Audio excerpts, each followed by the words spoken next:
All right. Good afternoon, everybody, and welcome to our Montana Independent Bank panel discussion. Appreciate you taking some time to visit with us today.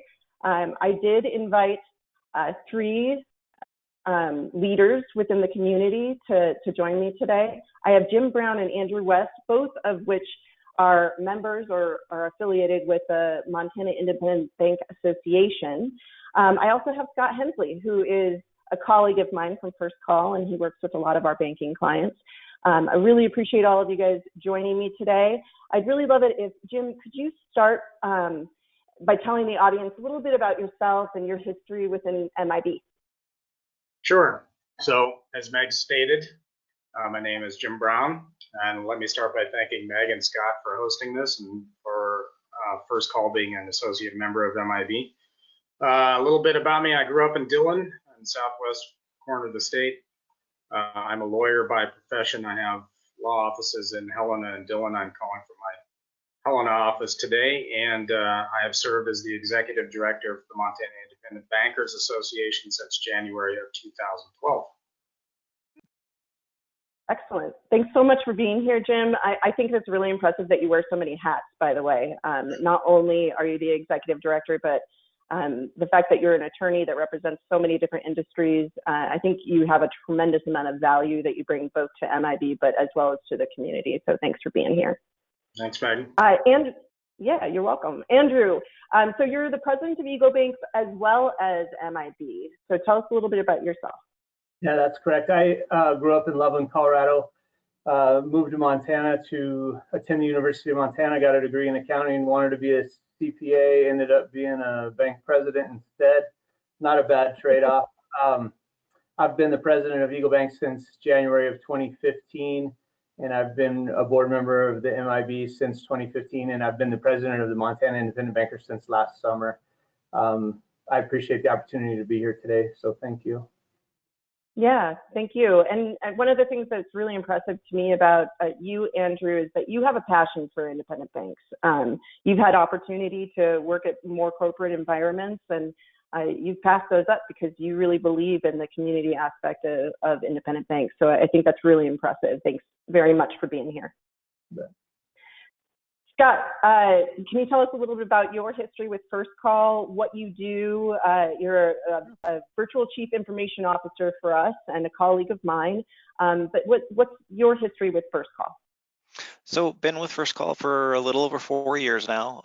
I was the first VCIO for Virtual Chief Information Officer, which is a title I hadn't heard of before, and actually had to Google it, but it is a thing, and there are more and more of them now all over the nation. Really, it's for smaller businesses that don't have the budget to be able to have a chief information officer of their own or a chief technology officer of their own. So my role at First Call is to provide that service along with 2 other VCIOs at First Call. I was raised in Missoula, also graduated from the University of Montana as an accountant, was a CPA, did that for a few years, but seems like I was always fixing computer problems while I was doing accounting. And so I had an opportunity to go down that path, and much to my parents' chagrin, seeing me go through college under one idea and then coming out with a different career. But now 25 years later in IT, I couldn't be happier, and helping banks, helping businesses get through this difficult time, and just navigate the difficulties of IT. You know, they're experts in what they do in their day-to-day work, and I try to help bridge that gap. Well, you're an invaluable member of our team. I have a tremendous amount of respect for you, so I appreciate you taking some time to meet with us today, Scott. Thank you very much. Mm-hmm. So just to kind of keep things on track a little bit today, at the end of the day, there's a lot of information out there, and leaders need to simplify, right? So I wanted to create a short agenda so we could talk about the challenges and opportunities around the Montana independent banking world. We're also going to touch a little bit about workplace, specifically how teamwork has been affected with the pandemic and how that's going to shift going forward.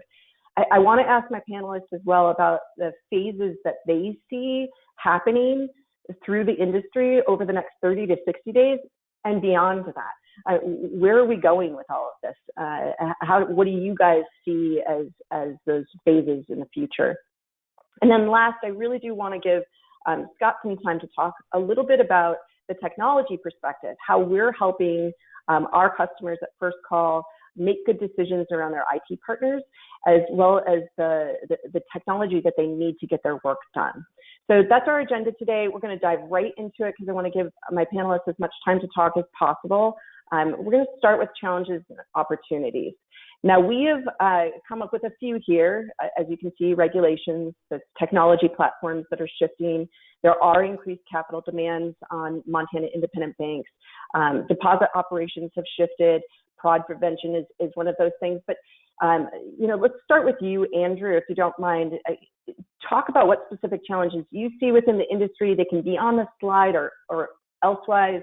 But really, what are the opportunities that are coming out of those challenges? Well, first of all, I think that one of the greatest opportunities that we have is that as independent banks, we've been afforded the opportunity to show again how important community banks are to the people of Montana. When the most recent COVID-19 pandemic arose and the CARES Act was passed, and the banks, the small community banks in Montana are the ones that really stepped up and provided the Paycheck Protection Program loans. And it's not the first time that community banks have stepped up in Montana, and it's not the last time that we're going to step up. We live in these communities, and we are, not only business people, but we're friends with our customers. They're our customers, they're our friends, they're our neighbors, and this was an opportunity for us to reaffirm those relationships and to really come through for our towns when they were in a time of need. And I think Jim could attest as well that the community banks of Montana really rose to the occasion. And so the opportunity is that we reaffirm these relationships, and I think it's going to benefit not only our customers, but the banks as well going forward, because they understand who's there for them when times get tough. And we certainly are. And, the increased capital demands, it was, it put a lot of stress, I think, on the liquidity of many of these small banks to make all these PPP loans. But, we found ways to fund them, and we worked really hard to make sure that everyone who applied for one of those got one. And we're going to work really hard to make sure that the people who got those loans receive the payment forgiveness when they're eligible. So. Yeah, for sure. Jim, what are you hearing from your members as well? I mean, you've got your finger on the trigger there. What else are you hearing? So I would echo what Andy said.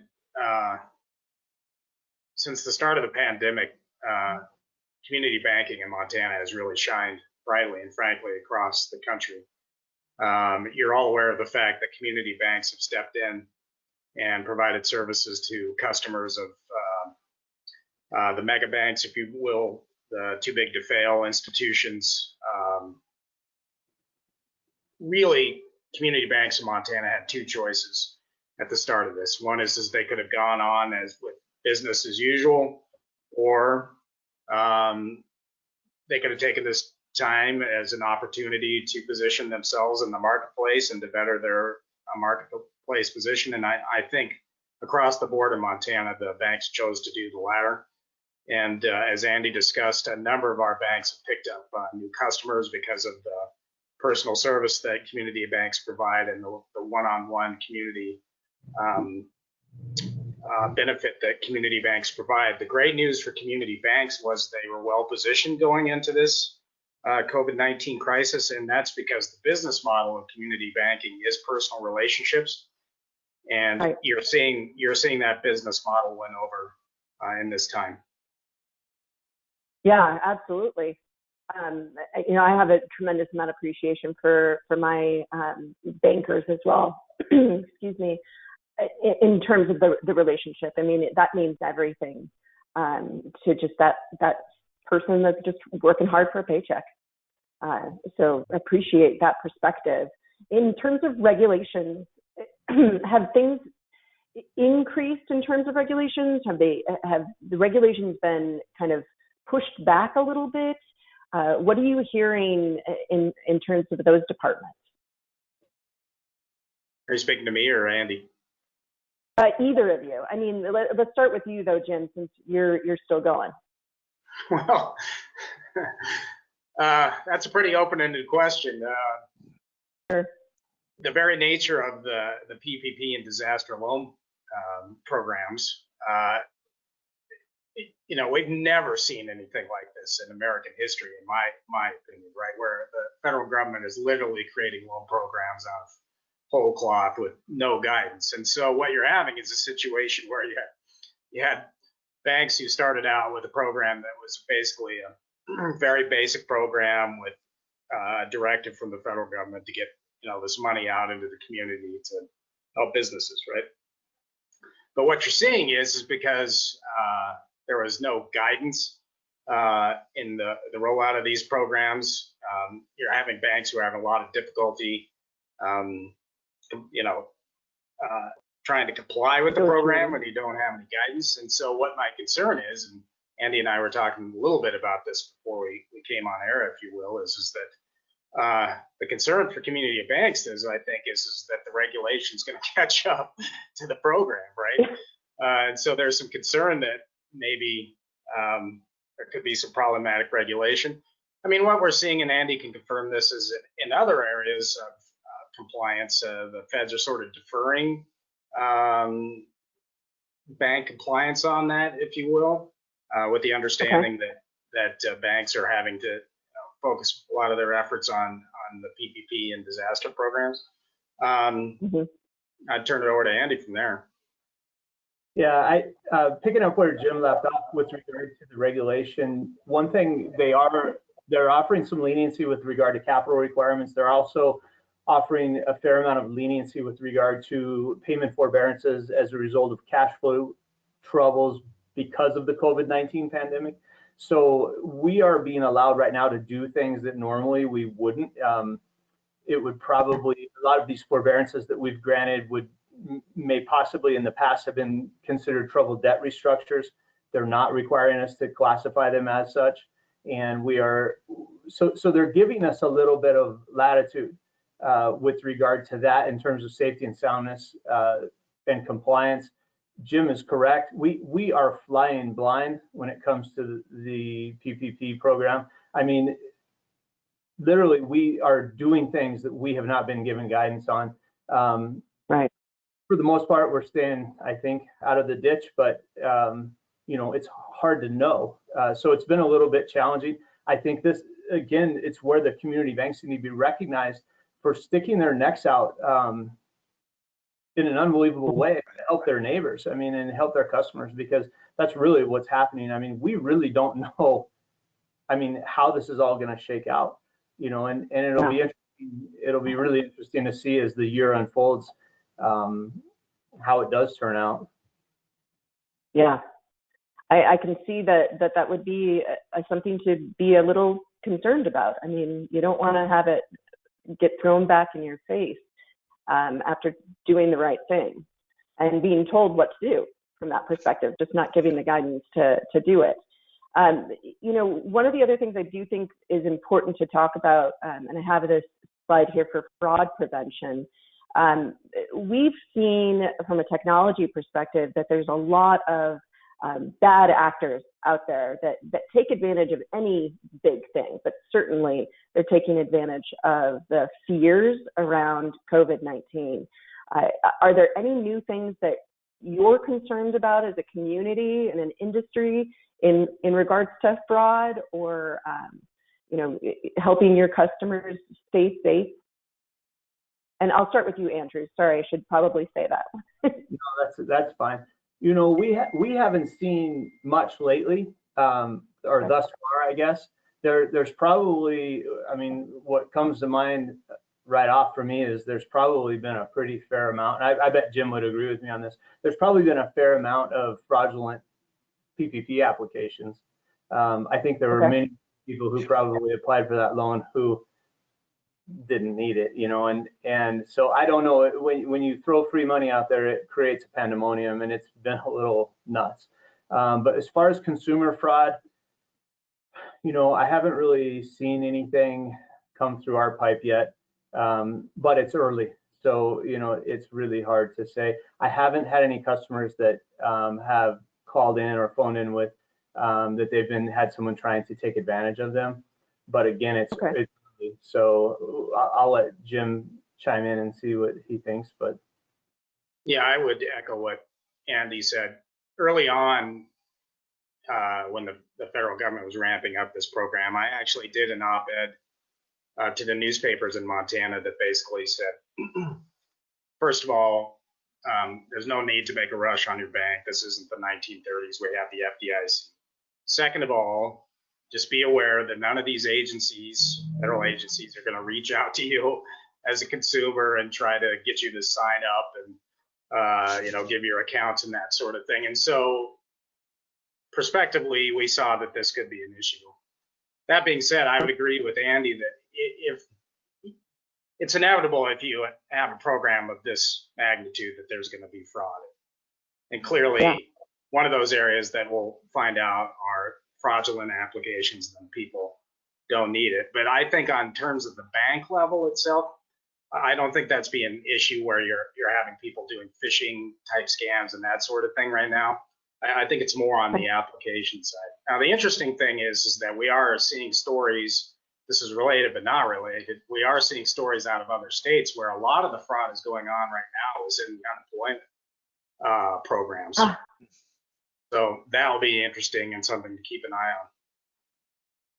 on. Okay. You know, Scott, do you have anything to add from a technical perspective? I mean, you're working with several different banks throughout the state. Have you heard anything on your side from a technical perspective? Well, the technical perspective, you know, right out of the gate was the unknown. And that was everybody reacting and turning into survival mode. I actually had the same fleeting thoughts. Do I need to go to the bank and get my money out? I didn't know, you know, but I had faith. You know, I've got banking clients that I can call and talk to that make me settle down. And to echo both of these gentlemen, the community banking is top notch. The caring, the compassion, just getting on the phone with a staff member, making you feel better. Those are the little things that help you get through crisis like this. And so at First Call, we've been that in an IT form and fashion for lots of different clients. Banks are that for their members. The challenges and opportunities, though, you know, anytime you see something in the world that's never been seen before, that's truly testing our people, our processes, our tools, and now we're looking back and seeing, you know, what does winning look like? And where are we at the phase through where we started in this storming phase, you know, where COVID, and now we're starting to normalize a little bit more. And we're going to figure out what this new normal is that we're going to live in. And the next step that we all want to get to is back to the performing phase. And that's where we start taking advantage of those opportunities. We turn those challenges into opportunities. We laid the groundwork for personal relationships so that when people are more comfortable, they're going to be coming back, and people will be ready with open arms. Good. That's lots of positive stuff there, you guys. One last thing I'd like to just touch on, and I've heard it from different community members, but you know, is there a shift in deposits on the bank versus withdrawals? I mean, obviously there's a lot of lending happening through the PPP process, but you know, there's a lot of people unemployed right now. How is that affecting the industry? And I'd like to start with you, Andrew, since your daily operations is in the bank itself. But is that something to talk about? Is it not? You know, we haven't seen a big shift. I think there were definitely some customers who anticipated the market crashing and pulled some money out of the market and put it in the bank. So that you know, we saw a little bit of an influx of deposits when the pandemic, you know, when the news first broke. there were some people who anticipated that. So we saw some money come in. But one thing that I've noticed, and it's kind of paradoxical, is that our past dues are almost non-existent. We had a meeting this morning, and I think we had one loan out of 700 that was 30 days past due. And that's for a bank with our footprint where we are located, you know, and the profile of our consumer borrowers, that is almost unheard of. So it's clear to me that the stimulus money and the extra unemployment money is getting to the people because they're paying their loans better than they normally do. So, and I've talked to a few of my associates, and they're experiencing the same thing. So. Oh, that's great. That's great, man. You know, one thing that's not on here, I would like to ask too of both of you. You know, there's this huge conversation about renters who can't make their mortgage or payments, their rent, and then you have the landlords who depend on that rent income to pay their mortgages. It sounds like that's not an issue from what you're saying right now. Jim, are you hearing anything different around those topics? I am, but from a different perspective. So as I stated on the top of the show here, I am a lawyer by profession. Right. And I'm sorry for that. We need good lawyers. Honestly, I think, Andy, it's a problem without being problematic yet. How do you like that lawyer talk? Andy's absolutely correct. What we're seeing is a situation where the federal programs are getting money in the hands of folks, okay? And so they're able to meet their obligations. But I can tell you this, I am acutely aware of many cases where renters who would otherwise be subject to eviction for various bad behavior are not being evicted right now, and that's not anything to do with the federal government, but has to do with more with Governor Bullock's orders. And so I think there will be a point where we could see some real issues in terms of renters and landlords, where there could be a mass filing of evictions at some point. Sure. Okay. It's good to just kind of get the bigger picture around all of those things. Before we move on, because next I want to talk a little bit about workplace and teamwork, but is there anything else that you guys, either of you would like to add in terms of challenges that you're seeing? I mean, it sounds there's a lot of positive, you know, momentum here from what I'm hearing. So anything else that needs to be addressed before we move on? I would just You cut out there for a second, Andrew. I didn't say anything. Oh. So,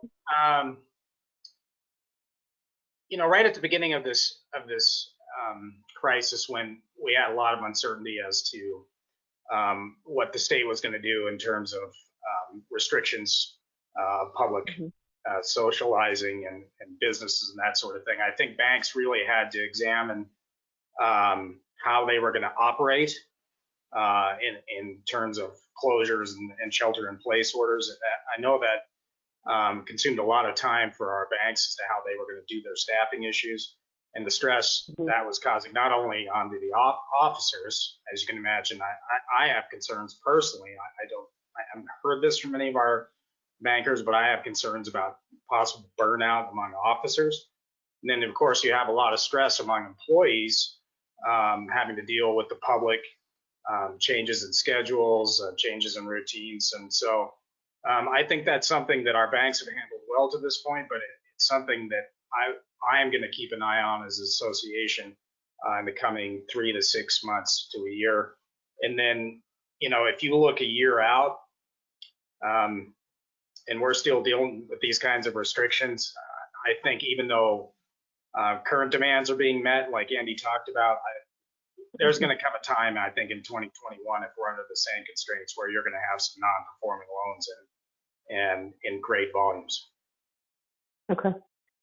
Well, that's a good lead into the teamwork discussion. So if it's okay with you guys, I'm gonna move on to the workplace as a whole.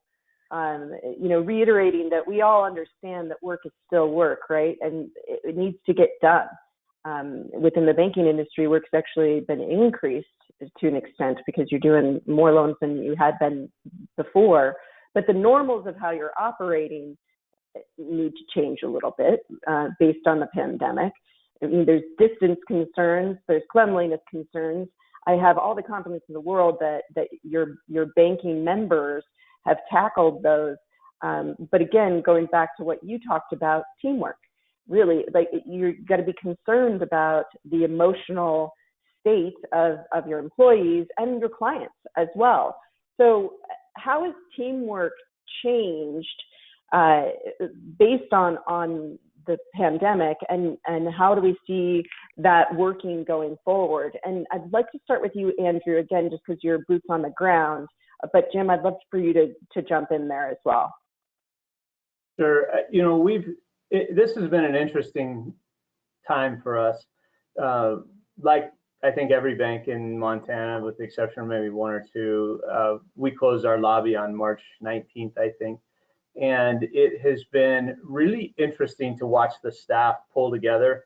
Everyone is working really hard on catching up on things that we might have been behind on. And also, it's bizarre, but the camaraderie is actually improved. I mean, it was good before, but it's great now. Everyone feels like they're on the same team and they're under the gun and they have to sort of work together to get through this. One thing that I would note is I really believe that we are going to see a permanent change in consumer behavior. I don't think we're planning to open our lobby back up on June 1st.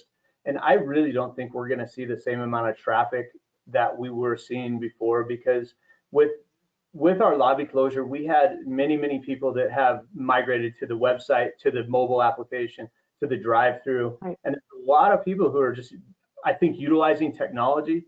And it's something I've been thinking about for a really long time, that branch banking is becoming, if not already, in the future, it will become an obsolete concept, because everyone is doing everything on their phone these days. So I think we're going to see a drop in lobby traffic, which is interesting. I mean, I could be wrong, but my belief is that consumer behavior is going to change permanently from this. So, we may have a little reallocation of duties to suit the changing behavior, but overall, at least the team here at Eagle Bank, everyone's really pulling together, and we've kind of enjoyed having the lobby closed, but we're eager to get back open too, because we know there's people that need us. So sure. So would it be fair to say, before I ask you, Jim, would it be fair to say that in the past, even though the app and the tools were available, they weren't being used as much because there's the convenience of just going into the bank, and now that they haven't had to go into the bank and they're utilizing those tools, they're likely going to stick with them longer? Is that what I'm hearing? That's what I think. I think it's not so much that it was the convenience of going to the bank. I think it was just habits. People have always gone into the bank, and now that they've been forced to use mobile applications, they probably recognize and realize that it's actually more convenient not to go to the bank.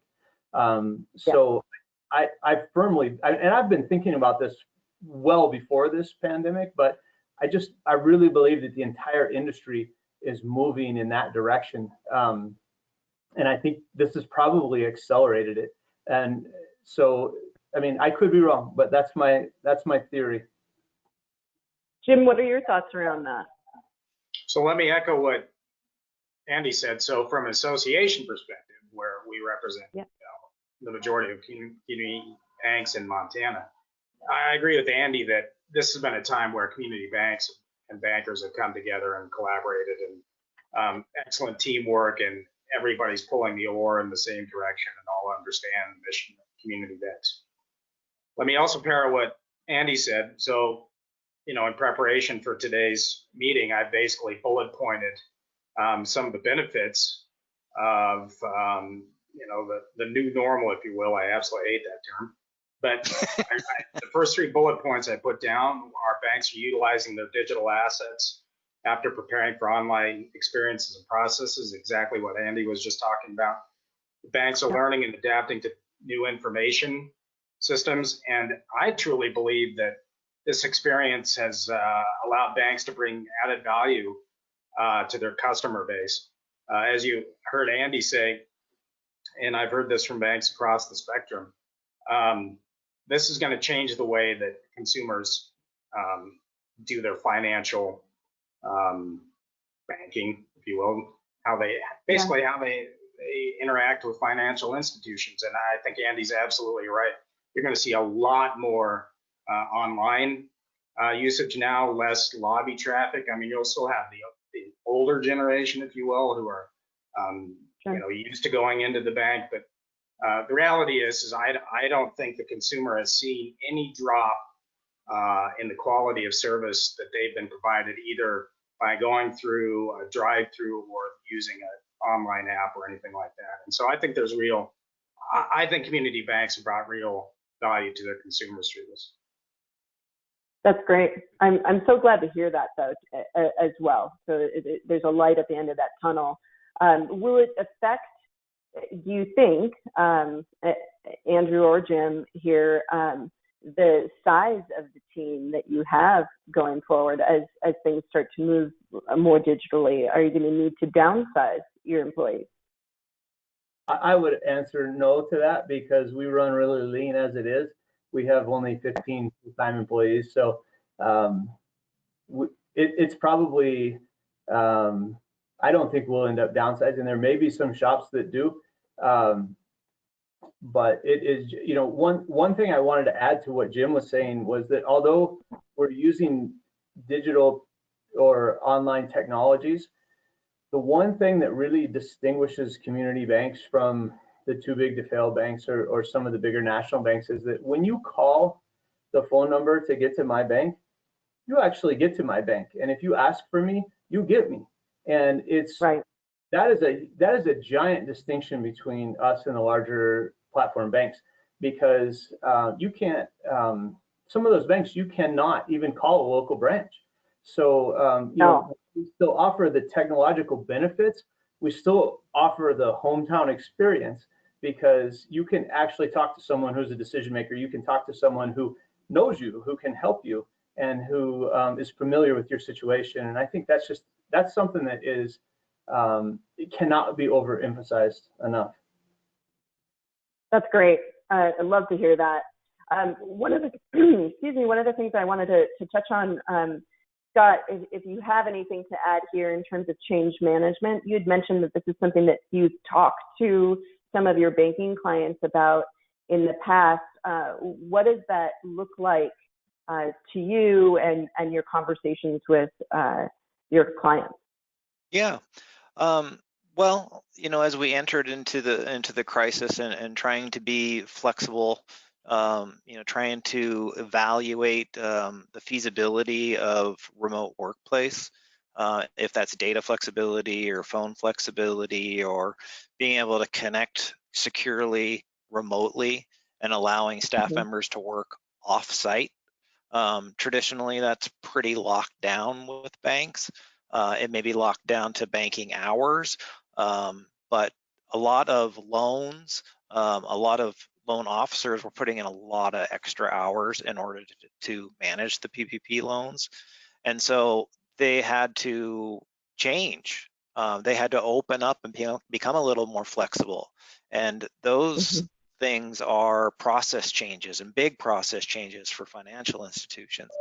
And so if you're using software, or you have longtime employees that are comfortable doing it one way, trying to manage that change, much like Andrew and Jim are talking about mobile banking, you've got your members that are used to coming in. I've heard stories that people will call multiple times a day checking on their balance, or coming into the bank just to see a friendly face, and some senior citizens that's their outing for the day, is to come into the bank, say hi to everybody. That's just part of their day. So getting that change management, but before staff and member interactions, they're all going to change, and it all needs to be managed. And so we're striving for this safe and secure way of doing things while maintaining collaboration, productivity. And so on that screen where you're seeing collaboration, productivity, and controls, it's back to people, process, and tools. You need tools as your controls. You need to use those tools to collaborate as employees to become productive. And that all eases us back into that performing phase that we're all trying to get to. But change management, I think, is critical, and that happens right at the top. I love to hear the stories, and one of the reasons I love my job is because of the conversational style I get to have with people, and those people are in all walks of life, lots of different businesses, but to hear how they're coming together in a supportive capacity for one another, not just for work, but for real life too. The way that they're opening up and being vulnerable in ways that they haven't been before, that's bringing these teams closer together. And the whole idea of team really means more than it did before. So I like that. I couldn't agree with you more. I mean, you've heard both Jim and Andrew talk about that, but Andrew's story about just his team getting closer together through this process. It's not unique to just that industry either. I know that I feel much closer to my team members at First Call as well. So I love to hear that's happening. Anything else that anyone would like to add on teamwork before we move on? Because I'd really like to get to the phases aspect of this conversation as well. You guys good? Okay. So, again, COVID hit in Montana. It was March, right? The argument could be made that COVID hit a lot earlier than that, right? But it started to affect us in March. And right now, we're just after Memorial Day. June 1st is coming up.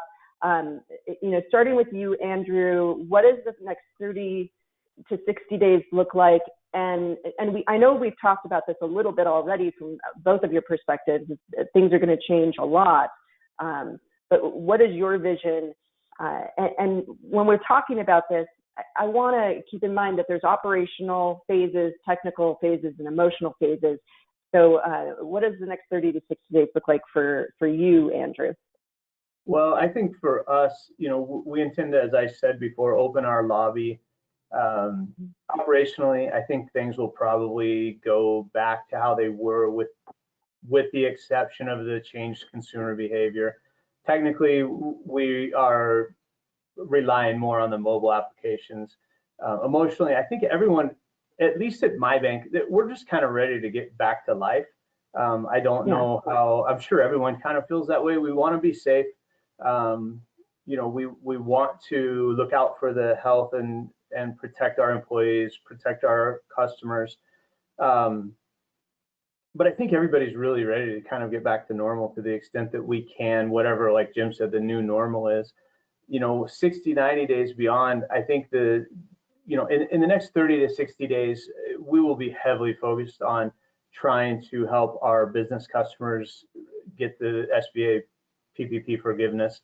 But beyond that, the greatest concern I have is that if the economy does not open up relatively quickly and things get going again, a lot of the businesses that I have given payment forbearance to are seasonal businesses.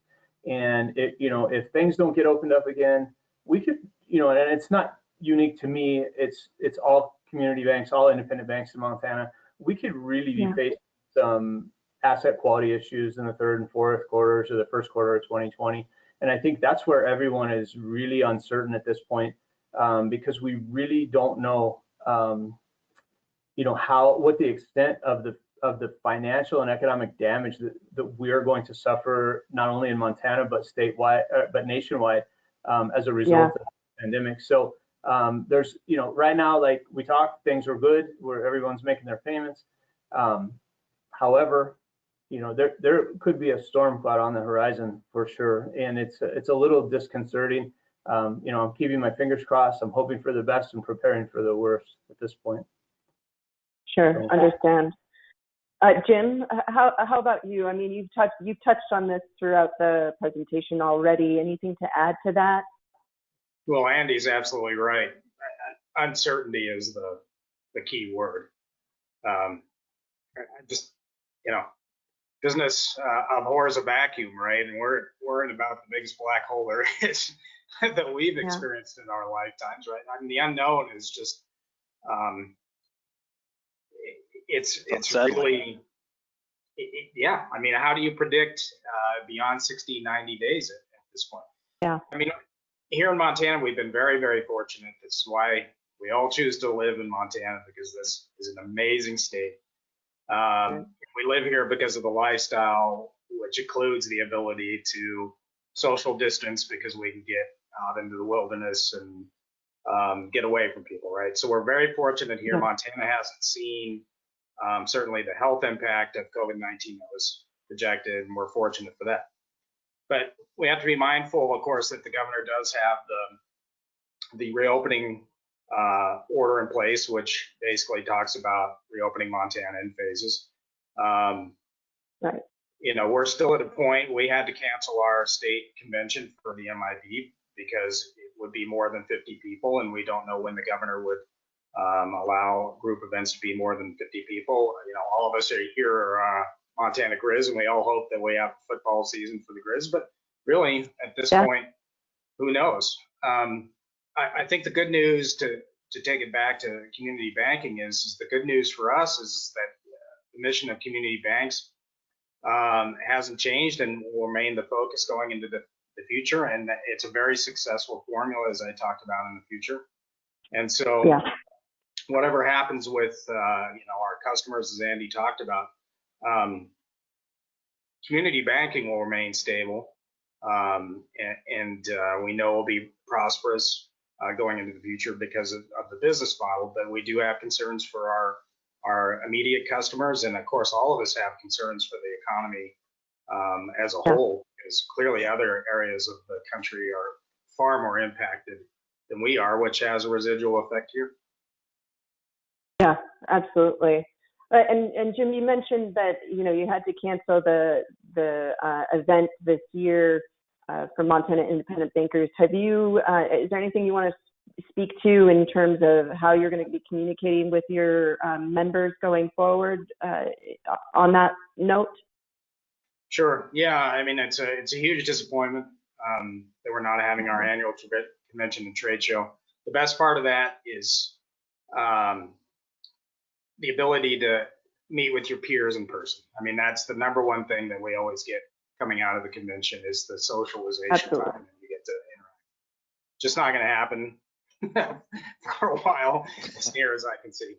The way that we're communicating, obviously, is through facilitating more online programs such as this one, or through phone calls. I would say this much: we're very appreciative of you reaching out to hold this kind of activity. We'll be hosting another one of these next week with a different one of our associate members, and that's how we'll be communicating with our membership for the near future.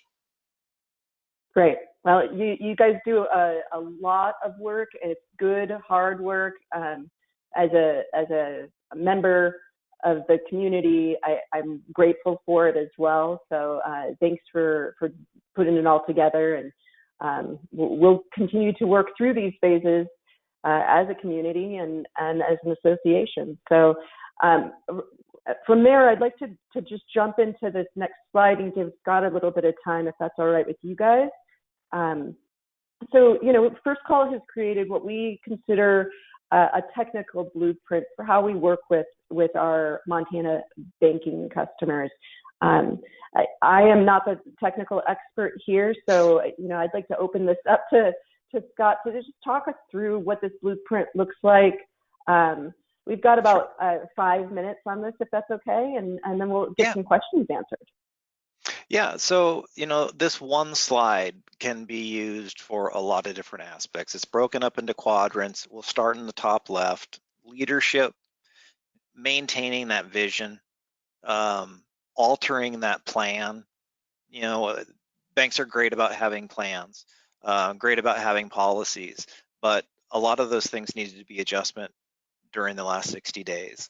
The next 60 days is going to also need to have that plan adjusted and evolve. The leadership is going to help everybody get through that. Workforce, I mean, you can't be a business without your workforce. And so that's where the change management, getting them the right tools, coaching, aligning them, making their work and personal and professional lives that much better. That just makes for a stronger workforce. The flexibility or the more technical side of things are on the right of that. So there's bullet points in there, and these are just ideas of different things that can aid in adopting data and voice flexibility. So the reason why you should consider flexible data and voice is because of that remote worker. Another pandemic. For all of the news I've seen, this is not the first nor the last of what we will see. We may get hit with a second wave, we may get another one, but it's definitely here. It's going to be in our future. So we got a plan. And that uncertainty of the next 30 or 60 days, these are some bullet points that you could definitely start planning towards to achieve and get across that next event that we were unable to plan for. Microsoft 365, a completely cloud-based solution for your Office suite tools, storing things in the cloud versus a server so you're not having to be at work to do your work. Phone systems that can roll to your cell phone. You can field calls on your cell phone as if you're in the office. Those are some, voice types of things. So you can be anywhere you are and taking a call. You could be, forgive the brutal analogy that comes along with banking and golfing, but you could be on the golf course and you could field a call just like you're in the office. Not that you would be doing that, but it's possible. And then down for cybersecurity. If we had the trade show happening, there'd be golfing involved. Just so you know. That's right. And I have partaken in some of those. Those are good events. Going back a little bit when we started talking about challenges and opportunities, we've got this nefarious actors, we've got these hackers that are not taking time off.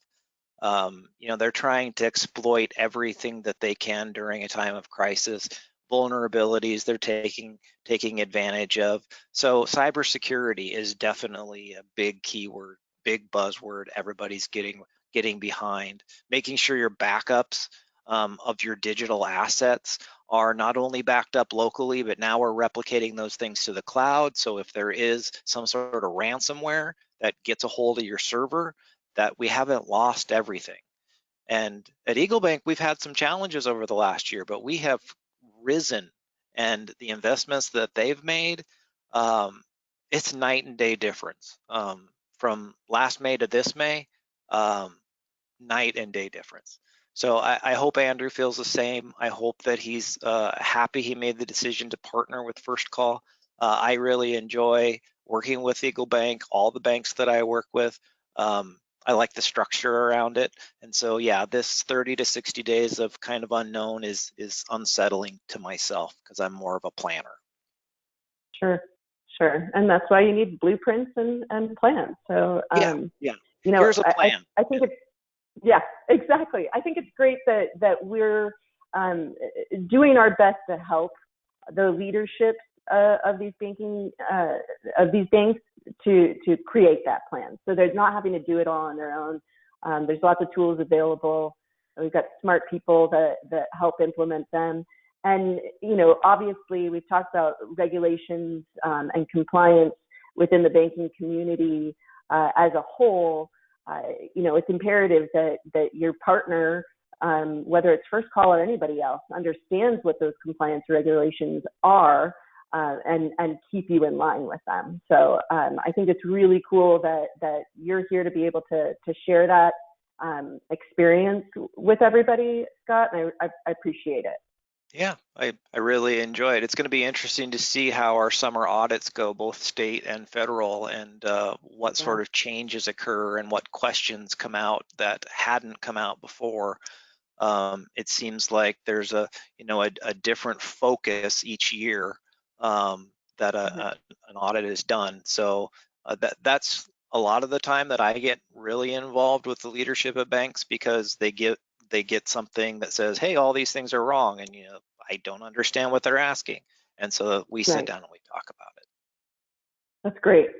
Well, again, thanks for talking us through this one. I'm going to give us a little bit of time for a Q&A, if that's okay, guys. Just a really quick recap here. We understand that with every challenge, there's opportunity. Both Andrew and Jim have expressed that there's a lot of positives that are coming out of this right now. Yes, there's concern down the road, but as of right now, the industry is doing pretty well. That's a great thing. We understand that the workplace norms have changed a little bit. There are some teamwork changes around that. And it's hard to understand really where the phases are going to be at 60 days or beyond. But, you know, as an association, as leaders within your communities, you're doing a great job of supporting the other leaders and bankers. And again, I want to thank you for that. In addition to that, you know, Scott's just reiterating what Scott's been talking about is it's important to have a plan of action, whether it's technology or otherwise, but having a good partner to help you through that is imperative when you have these big changes that are being made. So I do know that we have a couple of questions, and you'll have to forgive me. I didn't introduce Katie Buckley, who's also on the call today. She's in the background. She's been monitoring the questions as they come in as we talk. Katie, would you mind just sharing a couple of the questions that have come in, and you can ask those directly to any of the panelists? Yes, most definitely. The first one, Andrew, goes to you. I believe, I could be wrong. How do you effectively communicate with your board members who are imperative in making decisions and implementing any different types of change, whether it be technology or any other big decisions within your branch? Primarily lately through email. We have been doing conference calls for our board meetings.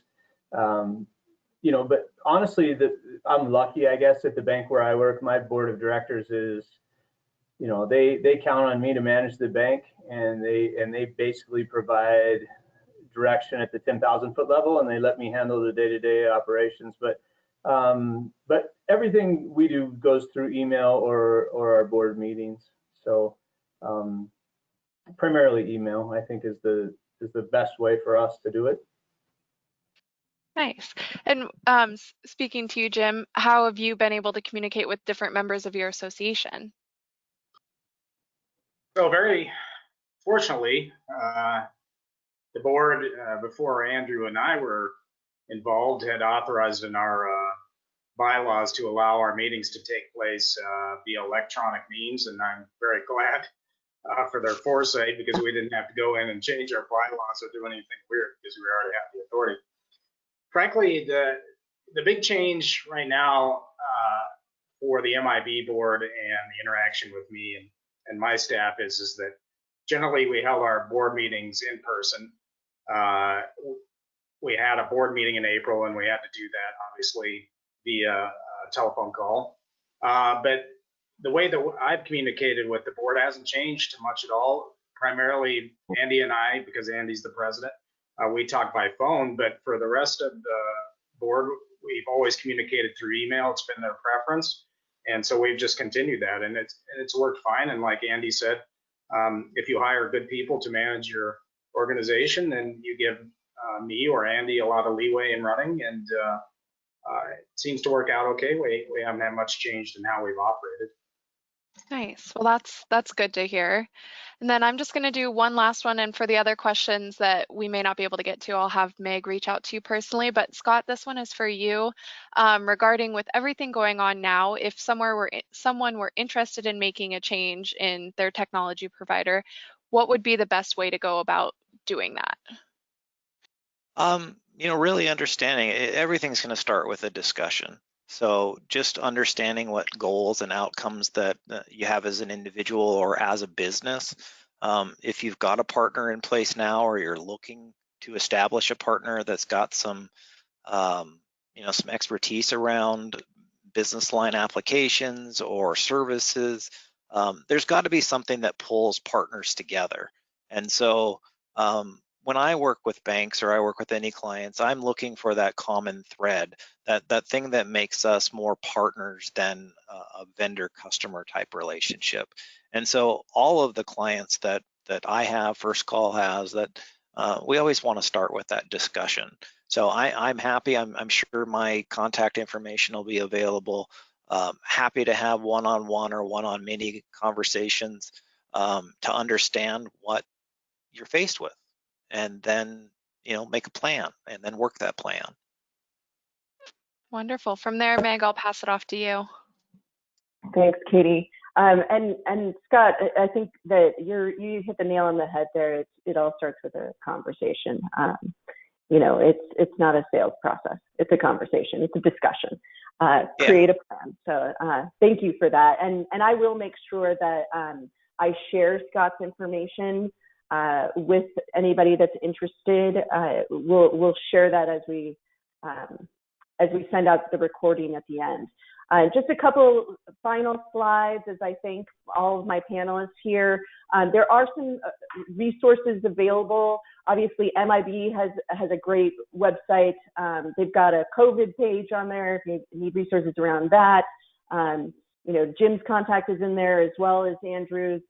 Eagle Bank, if you want to learn more about Eagle Bank and up in Polson. I know a lot of the people that are listening today are already very familiar, but certainly a big thank you to both of you for joining me today.